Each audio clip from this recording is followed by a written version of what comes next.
through a day of rain, but we used it to our advantage because now that part has been up by a heating vent for an extra day. And I know that they say this isn't true, but I found it to be relatively true myself. Giving it an extra day to dry, always in your favor if you're going to sand or buff. Maybe that's not totally true, but it seems more true to me than not. Anyway, we do have that extra day. Today, we waited for a day where there was some sun out because putting that final coat of clear on, I've got to sand it, block sand it down with 1000 grit, get rid of any little imperfections, dust, fish eyes, chips, anything that is in there, and put on that. And this is going to be the really, I hope the final coat of clear. I'll go on there nice and smooth, and then we'll get that out in the garage here and let it dry overnight. Well, let's get down to the shop and get busy. We want to mix up a batch of soapy water, some 1000 grit. I want to block sand this down with a soft block and get out any imperfections that are in the part.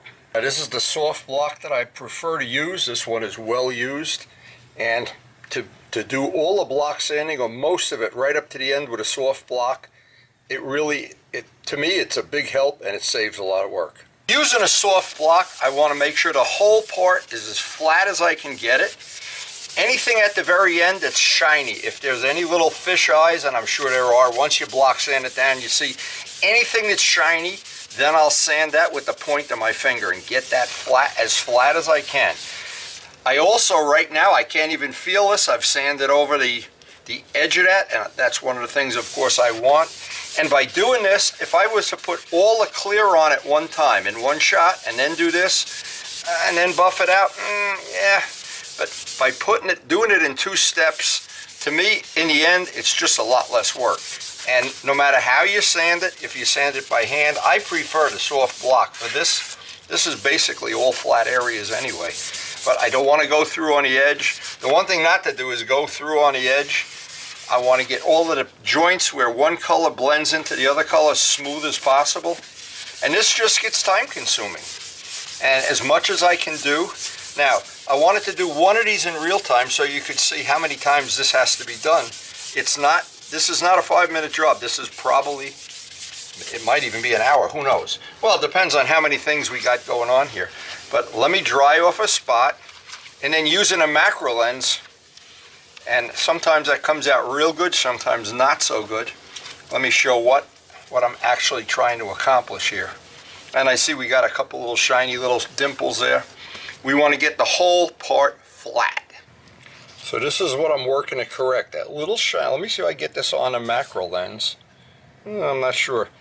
What it is, it's a little moon crater. It's what actually you can call a fisheye.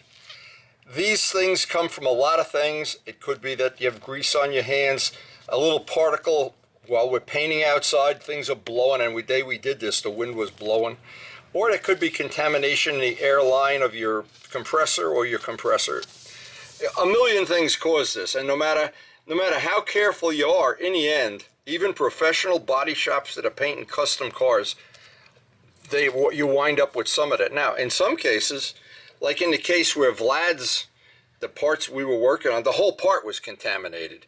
So it would be, I think, impossible to fix that using the normal techniques that we're using here. But we're going to sand that. Now, when I see that little crater, I'm going to put a piece of sandpaper on the tip of my finger and just try to get that to come out.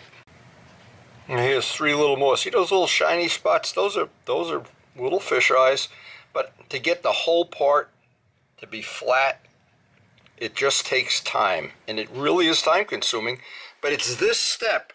If you skip this step, that final coat of clear is a real problem because those fish eyes can come through the top, the final coat of clear, and now you really have a problem trying to get them out of the final buffing. And from this point on, you can just do it with a fingertip. I like to do it like a star pattern if possible, but I need to get rid of anything that's shiny. And the hour or so that I'm going to spend flattening this part out and getting it done, it'll minimize how much is going to come out in the final coat and make the buffing. I'll probably save 2 hours of buffing. This is really like putting a good foundation on a house, and it just takes time. The one thing you don't want to do is just make a ditch. You want to constantly be moving the paper around, and then at the very end just go over it with the soft block. Now, if I were to go through down into the black, I would just have to touch it up either with a little brush or an airbrush, because that final coat of clear will bury any little touch-ups that we have to make, if we have to do any. This probably is the last gallon of M600 we're ever going to have. So, but there are other good degreasing agents, and this is a step you can't skip. And in fact, in our case, we'll do it 2 or 3 times, since this is the final time that we're going to get to do this before we buff the part out. Hopefully the clear will go on with very little imperfections or fisheyes or anything, and we'll be able to buff it out. But this is a step you just have to go back and forth over and over until you get it exactly the way you want it. Get it perfectly clean, and we'll be ready to mix up some clear, and it looks like we've got a decent day for painting. The final thing is tack rag it down, and we are ready to fire up the compressor. Now, it's always important, I try to not to leave it out on any videos, the tutorial videos, how important it is to drain the compressor every time you use it and leave the valve open so you don't build up any residual moisture. And if you're really critical, you can get a water trap, and there's a lot of other accessories that are worth having. But the main thing is just to drain that every time you use it. Now, like I said on the previous 3 videos to this, and they're all in sequence out on the channel if you need to look at them, I haven't found a giant difference in any of the clears I've used, the 5-star among others, and they're all out on the video anyway. But this is the key for my shop conditions: fast hardener. Fast, not slow, not medium. And that seems to be the information it's worth pulling off the video. And again, and I say it over and over again because it is so critical, that in this case, no matter what compressor you have, once you fire this up and plug it in, to be able to rock it, and you look, and underneath it, if you put, now I have a rug under here, I can see the moisture coming out. That moisture normally goes through the hose and into your paint job. So having a clean compressor and dry compressor, it's a big giant step in keeping the contaminants in the paint job down, and it makes the final sanding and buffing that much easier. Now, another tip, I keep a jar of acetone, keep all the parts for the nozzle of the gun, keep them in a jar of acetone when you're not using it, and especially if you're not going to use it every day. And what that does, it minimizes the chance you're going to have something like the cured paint wind up in the paint job. Now, some manufacturers recommend, they highly recommend stirring their product, epoxies and two-part paints, 4-to-1 especially, with a steel rod, not a wood stick. I have heard many epoxy companies that say the wood absorbs some of the chemicals if you leave it in too long or stir it too long. But anyway, I always like to use a steel rod. Just skip the fact that I might be risking having a batch of this paint go bad. Another real handy tip, because none of the guns, the Harbor Freight ones that I use, they do not seal up well.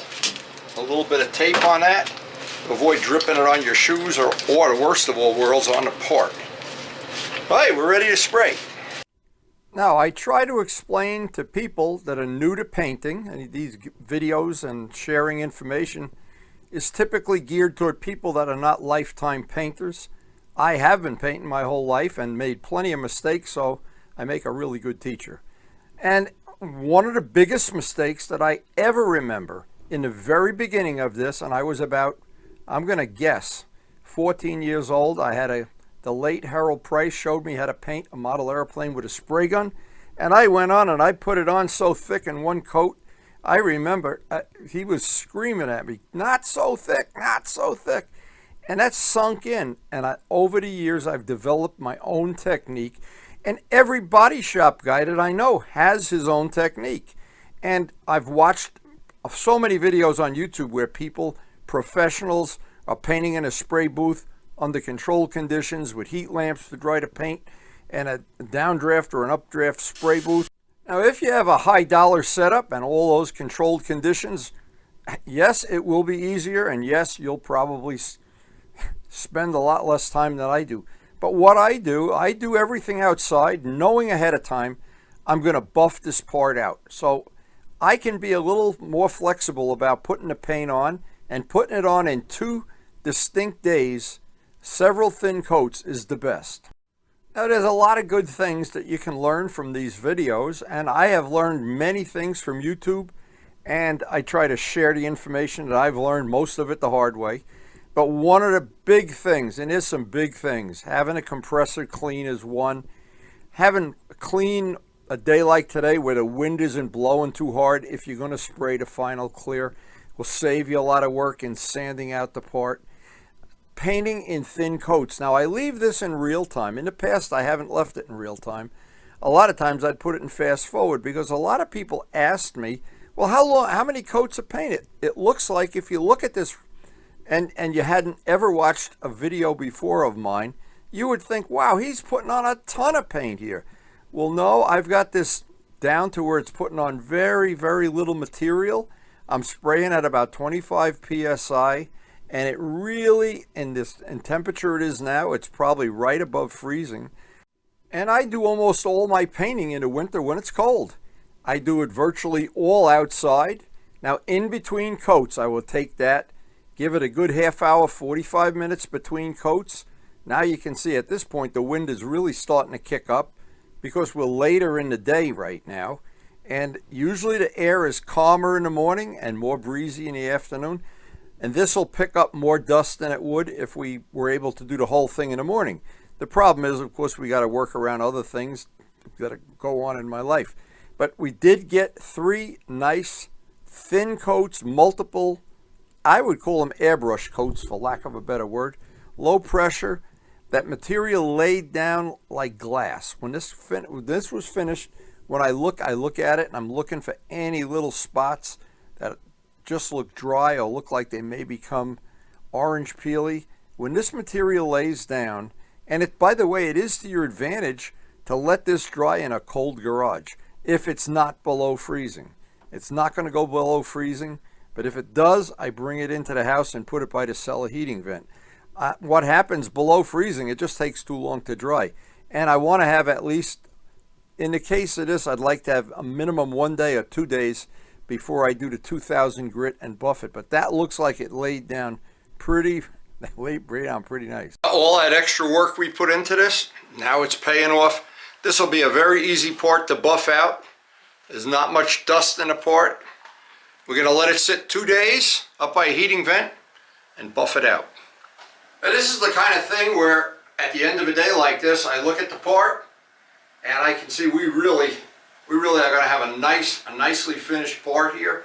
And now, if you're new to our channel, we have a very, very eclectic channel. One of the new features we have now is some of the videos are grouped into groups that you can access all the videos for one category in one mouse click. And it should be very convenient and very handy. Just check out the feature on the main screen playlist. And thanks to everybody for supporting the channel. We appreciate your support, and it makes this channel possible with all the things we do, the painting, the wheels, the polishing. And please take a second or two and hit the like button.